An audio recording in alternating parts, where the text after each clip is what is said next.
Why did my SIL keep accidentally endangering my newborn?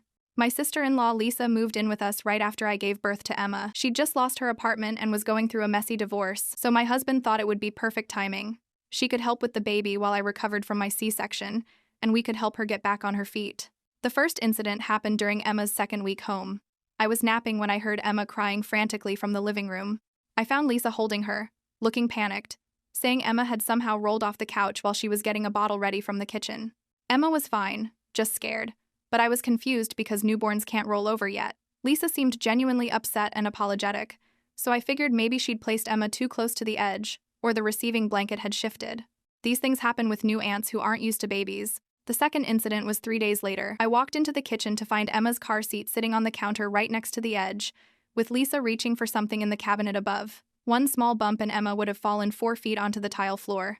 When I asked what she was doing, Lisa said she'd put Emma up there for just a second to grab baby formula from the high shelf. She seemed embarrassed and said she wasn't thinking clearly because she was so exhausted from all the divorce stress and court paperwork. Again, I believed her explanation. New people make dangerous mistakes with babies all the time when they're not thinking.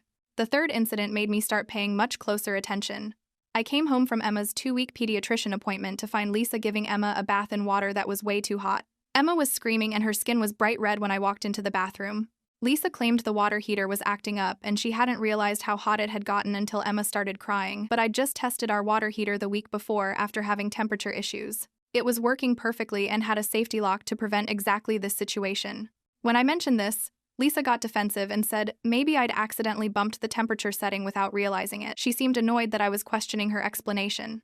That night, I started writing down what had happened in my phone, just to keep track of incidents. Looking at the list made my stomach turn. 3 dangerous situations in 10 days, all involving the same person who was supposed to be helping protect my baby. The fourth incident happened 2 days later. I found Lisa in Emma's room at 2 a.m., standing over the crib with a pillow in her hands. Emma was crying, and Lisa said she was just trying to prop Emma's head up because she seemed uncomfortable sleeping flat. But everything I'd read about safe sleep said never to put pillows or loose bedding in a crib with a newborn. When I pointed this out, Lisa got irritated and said different families have different rules, and that's how she'd helped raise her sister's kids back home. I decided to check our security cameras the next morning. We'd installed them before Emma was born, mainly for the front door and living room areas. What I found in the footage from the past 2 weeks made my hands shake. The camera showed Lisa looking around carefully before each incident, making sure no one else was watching. She'd even waited for me to go use the bathroom before putting Emma's car seat on the dangerous counter edge. In the bathroom footage, I watched her deliberately turn the hot water handle all the way up and test it with her finger before putting Emma in. She knew exactly how hot that water was going to be. But it was the nursery footage that made everything click into place. Lisa had been going into Emma's room multiple times each night, always when my husband and I were asleep. She'd stand over the crib for several minutes, just staring down at Emma. On the night I caught her with the pillow, the camera showed her bringing it from the guest room deliberately. She'd stood there for almost 15 minutes before I walked in and interrupted her. I confronted my husband with the footage that morning, but he didn't want to believe his sister could do something so horrible. He said maybe she was sleepwalking or having some kind of psychological breakdown from her divorce. That's when I found out what Lisa had really been planning all along. I take a deep breath and turn to my husband, who's still staring at the laptop screen with the security footage paused. The final frame shows Lisa standing over Emma's crib, pillow in hand, her face illuminated by the soft glow of the nursery nightlight. "There's more you need to see," I say, my voice steadier than I feel. I pull out the small notebook I found earlier while Lisa was in the shower. I went through her things this morning after I saw the footage. My husband's face darkens. "You went through her personal belongings? That's crossing a line." "Is it?" I slide the notebook across the table. "Open it." He hesitates, then flips it open. The first few pages look innocent enough. To-do lists, appointment reminders for her divorce proceedings. But as he turns the pages, his expression changes. Page after page of detailed notes about Emma, her feeding schedule, when she cries, when I'm most likely to be asleep or in the shower. And then, the entries that made my blood run cold when I first read them. Day 12, almost succeeded with the bath. Water temperature perfect. Interrupted again. Day 14, pillow attempt failed. Mother too vigilant. Need new approach. Emma would be better with me. I know how to be a real mother. My husband's hands are shaking now. This can't be right. Lisa wouldn't what? Deliberately put our daughter in danger? We have it on video, John. 4 separate incidents. And now this. I tap the journal. She's planning these things. She's trying to hurt Emma. The back door opens, and Lisa walks in, smiling brightly as if nothing is wrong. She freezes when she sees the notebook open between us, her eyes darting from the journal to the laptop screen. "What's going on?" she asks, her voice small. My husband stands up slowly. Lisa, we need to talk about what's been happening with Emma. Lisa's face crumples immediately, tears welling in her eyes. I'm so sorry about all the accidents. I'm just not used to babies. I'm trying my best to help. They weren't accidents. I cut in, turning the laptop so she can see the footage clearly, deliberately placing her car seat on the edge of the counter, standing over her crib with a pillow. Lisa's expression shifts so quickly it's unsettling, from tearful remorse to something harder, colder, then back to tears. I don't remember doing any of that, she whispers. I've been having these episodes since my divorce, blackouts. My doctor says it's stress-related. My husband runs his hands through his hair. Why didn't you tell us about this condition before we let you near Emma? I was embarrassed, Lisa says, a tear sliding down her cheek, and they weren't happening anymore. I thought I was better. I don't believe her for a second. Then how do you explain this? I hold up the journal, flipping to the page where she'd written about the bath attempt. Lisa's eyes widen. I don't remember writing that. She reaches for the notebook. Please, you have to believe me. I would never hurt Emma. I love her like she's my own. The way she says my own sends a chill down my spine. You need to leave. No, Lisa cries, dropping to her knees in front of my husband. Please, John, I'm your sister. I have nowhere else to go. I need help, not punishment. She clutches at his arm. If I did those things, I wasn't in my right mind. I would never consciously hurt Emma. My husband looks torn, and for a terrible moment, I think he might actually be considering letting her stay. She can't stay here, I say, my voice rising. I won't sleep with her under the same roof as our baby. Maybe we should call someone, my husband suggests weakly. A doctor or the police. I finish for him. Lisa's head snaps up. No police, please. This will ruin my custody case with my ex. He's already trying to prove I'm unstable. Something about her reaction makes me pause. What custody case? Lisa and my husband exchange a look that makes my stomach drop. Lisa lost custody of her stepdaughter during the divorce, my husband says quietly. She didn't want to talk about it. I stare at him in disbelief. And you didn't think this was relevant information before letting her move in with our newborn? While they're talking, I notice Lisa's eyes keep darting to the hallway that leads to Emma's nursery. I move to block her view. I'm going to check on Emma, I say, not taking my eyes off Lisa. When I come back, I want you packing your things. I back out of the room, unwilling to turn my back on her, and hurry to Emma's nursery. My baby is sleeping peacefully, unaware of the danger that's been lurking in our home. I lean over her crib, overwhelmed with relief that we caught this before something truly terrible happened. When I return to the kitchen, my husband is helping Lisa pack her suitcase. She's sobbing quietly, still insisting she doesn't remember any of the incidents. I found something else, I tell my husband, holding out my phone. I searched her name while I was in the nursery. Did you know your sister was investigated for child endangerment 3 years ago? His face goes pale. What? Her ex-husband's daughter was hospitalized twice while in Lisa's care, both times with unexplained injuries. I scroll through the article I found. The case was dropped for insufficient evidence, but her ex-husband got full custody and a restraining order. Lisa lunges for my phone. That's all lies. He turned his daughter against me. He poisoned everyone against me because he wanted to be with his secretary. As she grabs for the phone, her purse falls from the counter, spilling its contents across the floor. Among the scattered items, I spot a small orange prescription bottle that's rolled under the table. I snatch it up before Lisa can reach it. Whose prescription is this? I ask, reading the label. It's not Lisa's name on the bottle. Lisa goes completely still. Give that back. My husband takes the bottle from me, examining it. These are powerful sedatives. Why do you have someone else's prescription? Lisa doesn't answer, but I suddenly remember how deeply I've been sleeping since she moved in, despite having a newborn. How I've had trouble waking up when Emma cries at night. Have you been drugging us? I whisper, horror washing over me. Lisa's face changes then, all pretense dropping away. You don't deserve her, she says, her voice suddenly calm and clear. You sleep through her cries. You complain about feeding her. I'm the one who loves her properly. My husband steps between us. Lisa, you need help, professional help. I need Emma, she says simply, as if stating an obvious fact. She should be mine. I grab my phone and dial 911 while my husband blocks Lisa from moving toward Emma's room. As we wait for the police to arrive, I hold Emma close, watching Lisa's face transform from the sister-in-law I thought I knew into someone unrecognizable, someone who had been methodically plotting to take my child from the moment she moved in. I'm still shaking as I flip through Lisa's journal, my husband reading over my shoulder while the police officer stands in our kitchen taking notes. The pages reveal a disturbing obsession that goes far beyond what I initially thought. Look at this, I whisper, pointing to an entry dated just days after Emma was born. She's been planning this since before she even moved in. Emma arrived today. Perfect in every way. John doesn't realize how lucky he is. She doesn't deserve a child. I've waited so long. My turn now. The officer leans forward. Ma'am, we'll need to take that as evidence. My husband's face has gone ashen as he reads entry after entry. Lisa had documented her growing fixation with meticulous detail, How she'd watch me breastfeed and imagine it was her. How she'd hold Emma when I was sleeping and pretend she was the mother. I don't understand, he says, his voice hollow. This isn't my sister. This isn't the person I grew up with. The officer clears her throat. Sir, we've contacted your sister's previous doctors. This behavior isn't new. There's a pattern here. While the officer steps outside to take a call, I find an entry that makes my blood freeze. The birth of my niece has awakened something in me. The doctors called it a psychotic break last time, but they don't understand. I'm meant to be a mother. Nature denied me, but I won't be denied again. Emma needs me more than she needs them. John, I say, my voice barely audible. Lisa's divorce. It wasn't because her husband cheated, was it? He won't meet my eyes. I didn't know all the details. She just said it was ugly and she didn't want to talk about it. The officer returns, her expression grave. Mr. and Mrs. Harrison, I just got off the phone with the detective who handled your sister's previous case. Her divorce wasn't due to her husband's infidelity. It was because of multiple incidents involving their neighbor's infant. She hands us a file. Your sister's ex-husband filed for emergency divorce after security cameras caught her entering their neighbor's home and standing over their baby's crib. The charges were dropped when Lisa agreed to psychiatric treatment.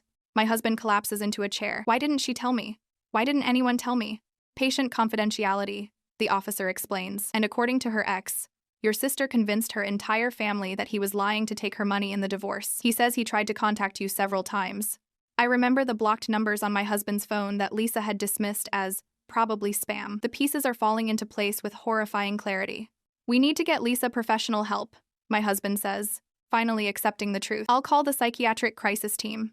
While he makes the call, I check on Emma. She's sleeping peacefully, unaware of the nightmare unfolding around her. I touch her soft cheek, overwhelmed by how close we came to losing her. When I return to the kitchen, 2 crisis team members have arrived. They're speaking with my husband in low, urgent tones. Where is Lisa now? I ask, suddenly realizing I don't see her. The officer looks up sharply. She's in her room packing, under supervision. But the female officer who was watching Lisa appears in the doorway, her expression alarmed. She's gone. The window's open.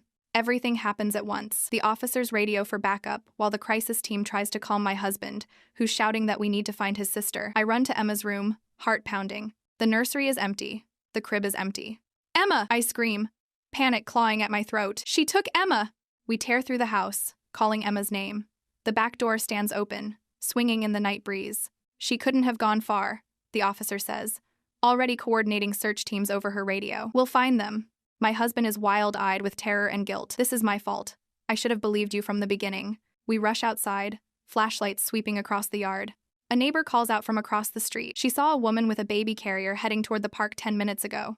The officers sprint in that direction while my husband and I follow, my C-section incision burning with each step, but the pain doesn't matter. Nothing matters except finding Emma. We reach the park's edge just as flashlight beams converge on the playground. There's Lisa, sitting on a bench with Emma's carrier beside her, talking softly to my baby as if they're just out for a pleasant nighttime stroll.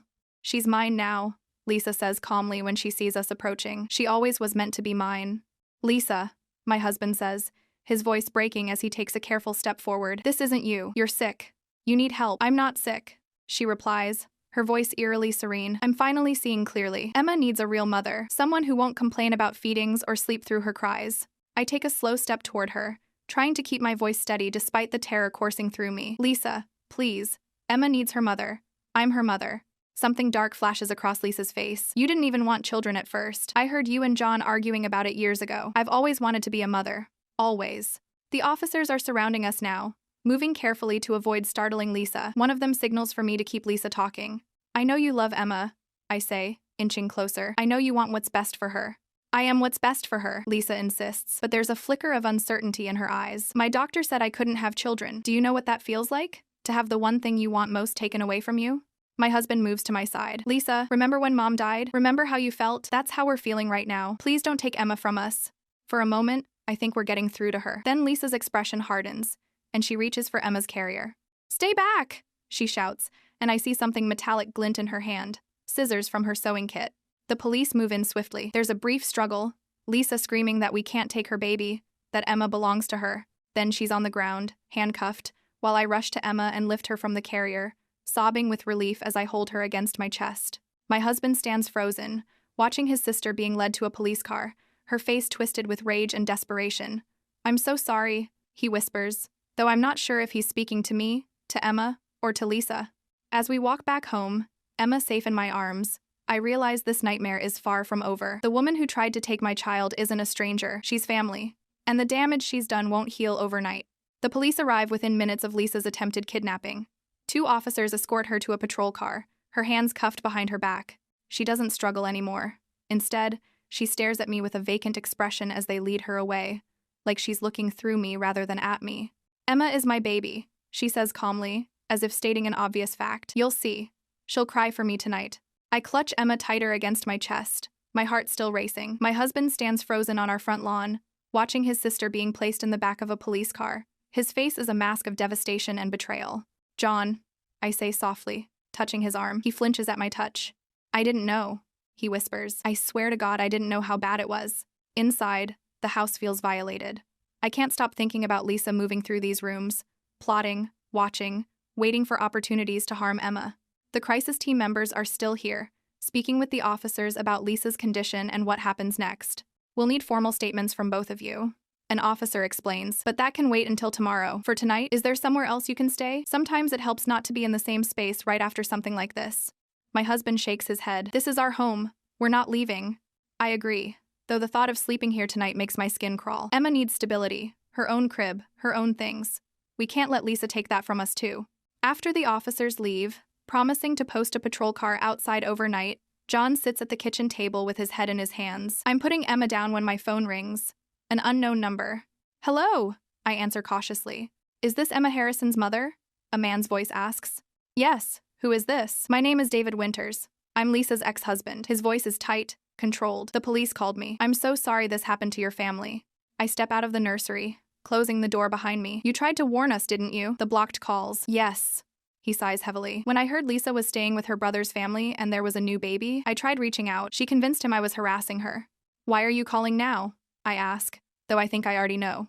I'm at the police station. They want me to give a statement about previous incidents. I thought you deserved to hear it from me first. I sink into a chair in the hallway, suddenly exhausted. Go ahead. Lisa and I were married for 3 years. No children of our own. She couldn't conceive due to complications from endometriosis. It devastated her. He pauses. About 2 years in, our neighbors had a baby. Lisa became fixated, offering to babysit, bringing gifts, spending hours at their house. At first, everyone thought she was just being kind.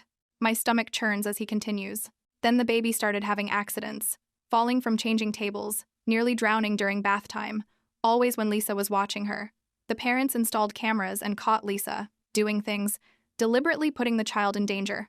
It's like hearing our own story played back to me. What happened? She was diagnosed with a severe form of postpartum psychosis, though she'd never given birth. The doctors said sometimes the desire to have a child is so strong that the mind can create the same chemical imbalances. She was hospitalized for 6 months. And you divorced her? I say. Yes. I couldn't. I couldn't trust her anymore. And I couldn't give her what she needed. A child. I thought she was better after treatment. She seemed better. I think of Emma sleeping peacefully in her crib, unaware of how close she came to being taken. The police said there were other incidents. David hesitates. After our divorce, Lisa moved in with her sister for a while. Her sister had 2 children. There was an accident with the younger one. Nothing was ever proven, but her sister asked her to leave. The pieces click into place. Lisa hadn't lost her apartment because of financial troubles from her divorce. She'd been kicked out by her own sister. I should have done more, David says quietly. I should have made sure John knew everything.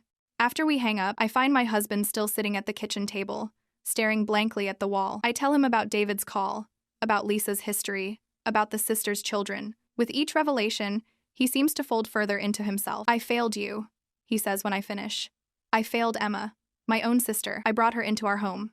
You didn't know, I say, though part of me is still angry that he dismissed my concerns for so long. I should have believed you from the start. He looks up at me, his eyes red-rimmed. I'm so sorry. That night, neither of us sleeps. I move Emma's crib into our bedroom and lie awake beside it, listening to her breathe. John installs additional locks on all the doors and windows, even though we know Lisa won't be coming back tonight. In the morning, a detective arrives to take our formal statements.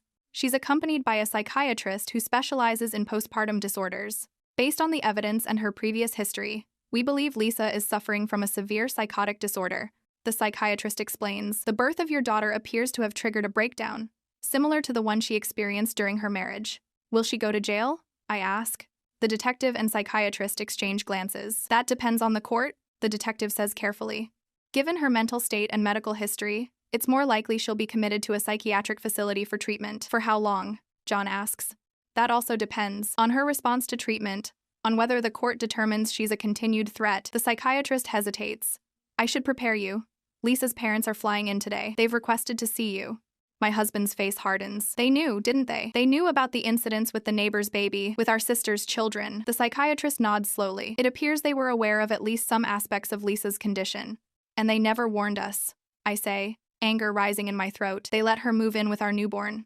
After the officials leave, John and I spend the day reinforcing our home. We install new security cameras in every room, program emergency buttons on our phones, change all the locks. I can't shake the feeling that our home has been contaminated somehow, that danger still lurks in the corners. That afternoon, Lisa's parents arrive. They look smaller than I remember, older and worn down by grief. Her mother clutches a handkerchief, dabbing at her eyes as they sit across from us at the kitchen table. We're so sorry, her father begins. We thought she was better. The doctors said the treatment worked. You knew she had tried to harm children before, John says, his voice cold. You knew, and you said nothing when she moved in with us. His mother flinches. She was doing so well. Taking her medication, seeing her therapist. The divorce was hard on her, but she seemed to be handling it. Did you know she lost her apartment because our sister kicked her out? John demands. After what happened with her kids, his parents exchange a glance. We thought that was a misunderstanding, his father says weakly. 3 families, I say, my voice shaking with anger. 3 families whose children she endangered. And you still said nothing. We were trying to protect her, her mother whispers. She's our daughter. And Emma is our daughter, I reply, standing up. She could have died because you wanted to protect Lisa. I think you should leave now. After they're gone, John sits beside me on the couch, taking my hand in his. I'll never forgive them, he says quietly, or myself. That night, I sleep on the floor beside Emma's crib, a baseball bat within reach. Every creak of the house wakes me. Every shadow seems threatening. I know Lisa is locked away, but I can't shake the feeling that she's still here somehow, watching us, waiting for another chance to take my baby. As dawn breaks, I make a decision. We can't stay here, I tell John over coffee. Not in this house. Not in this town. There are too many memories now. He nods slowly. I'll start looking for new places tomorrow. I look down at Emma in my arms, her face peaceful in sleep, unaware of the darkness that nearly claimed her. She's safe now, I whisper, trying to convince myself as much as him. But I know the truth. I'll never feel completely safe again. The cameras will stay on, the doors will stay locked, and for a long time, maybe forever, I'll sleep beside my daughter's crib, standing guard against the monsters that come disguised as family. The trial is scheduled for a Tuesday morning, but I barely register the date. Time has lost all meaning since that night in the park when Lisa tried to take Emma. I sit on a hard wooden bench outside the courtroom, my hands shaking as I flip through the prosecutor's file one last time. Are you sure you want to read that again? John asks, his voice gentle but strained. The past 3 weeks have aged him. New lines around his eyes, gray hairs at his temples that weren't there before. I need to be prepared, I whisper, though the truth is I'm torturing myself with details I already know by heart. The file contains police reports from 3 different families: the neighbors during Lisa's marriage, her sister's children, and finally, Emma. Each case follows the same pattern: Lisa gaining trust, offering help, then methodically creating dangerous situations for the children in her care. The prosecutor says, "We don't have to stay for the whole thing," John says, checking his watch. "Just our testimony." I close the file, unable to look at the photos of Emma's car seat perched on the counter edge anymore. I want to hear everything. I need to understand how this happened. The courtroom doors open, and we're ushered inside. Lisa sits at the defense table, dressed in a plain blue dress that makes her look smaller, more vulnerable. When she sees us, her expression brightens for a moment before her lawyer whispers something that makes her look away. The proceedings begin with clinical efficiency. The prosecutor outlines the charges: attempted kidnapping, child endangerment, assault. Lisa's attorney argues for diminished capacity, explaining that his client suffers from a rare psychiatric condition triggered by her inability to have children of her own. I grip John's hand as the first witness takes the stand: David Winters, Lisa's ex-husband. He speaks clearly about finding Lisa standing over their neighbor's infant with a pillow, just as she had done with Emma. He describes the aftermath, the hospitalization, the diagnosis, the divorce. "Did you believe Miss Harrison was a danger to children after her treatment?" the prosecutor asks. David hesitates. "I wanted to believe she was better. The doctors said she was responding well to medication, but I also made sure everyone in our social circle knew not to leave their children alone with her." "Everyone except her own brother," the prosecutor clarifies, and John flinches beside me. When it's my turn to testify, I force myself to look directly at Lisa as I describe each incident. Emma, falling from the couch, the car seat balanced precariously on the counter edge, the scalding bathwater, the pillow over the crib. My voice only breaks once, when I describe finding Lisa's journal and realizing how methodical her planning had been. She wrote about Emma like she was already her child, I tell the court. She had pages of notes about when I slept, when I showered, the best times too, to take her. Lisa's parents sit in the back row, their faces ashen as I read entries from their daughter's journal aloud. I wonder if they're finally understanding the magnitude of what they concealed. The psychiatrist who evaluated Lisa after her arrest takes the stand next, explaining her diagnosis in clinical terms. Miss Harrison suffers from a severe delusional disorder with elements of Munchausen syndrome by proxy, she testifies.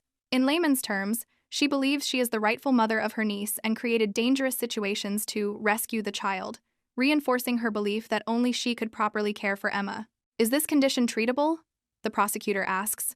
With proper medication and intensive therapy, yes. But in Miss Harrison's case, the delusion is deeply entrenched. She's had this fixation across multiple families now, which indicates a pattern that's becoming more difficult to break. The trial lasts 3 days. On the final day, the judge renders his decision. Lisa is found not guilty by reason of insanity and committed to a state psychiatric facility for a minimum of 5 years, with release contingent on doctors' recommendations. As the bailiff leads Lisa away, she turns to look at us one last time. "Tell Emma I love her," she calls out, her voice eerily calm. "Tell her I'll see her soon." The words send ice through my veins, despite knowing she'll be locked away for years. Outside the courthouse, John turns to me. "I'm filing for divorce tomorrow," he says quietly. "I can't be married to someone whose family put our daughter in danger and then covered it up." I nod, relieved that he's reached the same conclusion I have. "What about a restraining order?" "Against all of them," he confirms. "Lisa, my parents, everyone who knew and said nothing." The next few months pass in a blur of legal paperwork, therapy appointments, and sleepless nights. I jump at every sound, check the locks 3 times before bed, and still sleep with Emma's crib pulled right up against my side of the bed. 6 months after the trial, we moved to a small town 4 hours away. John found a job at a local accounting firm, and I've started working part-time from home while Emma attends a daycare with security cameras I can access from my phone at any time. Our new house is nothing special, a modest 3-bedroom with a fenced yard and friendly neighbors who don't know our history, but it feels like a fortress of safety after everything we've been through. The day we move in, John installs the final security camera in Emma's nursery, angling it to capture the entire room. I watch him work, Emma balanced on my hip, her chubby fingers playing with my hair. "Is this enough?" I ask, gesturing to the camera. "The new locks? The security system? Will we ever feel safe again?" John steps down from the ladder and kisses Emma's forehead before meeting my eyes. "I don't know," he admits, "but we're going to try." That night, after Emma falls asleep in her new room, I sit watching her on the monitor. She's growing so fast now, babbling, sitting up, reaching for toys. The pediatrician says she's perfectly on track developmentally, showing no signs of trauma from those early weeks.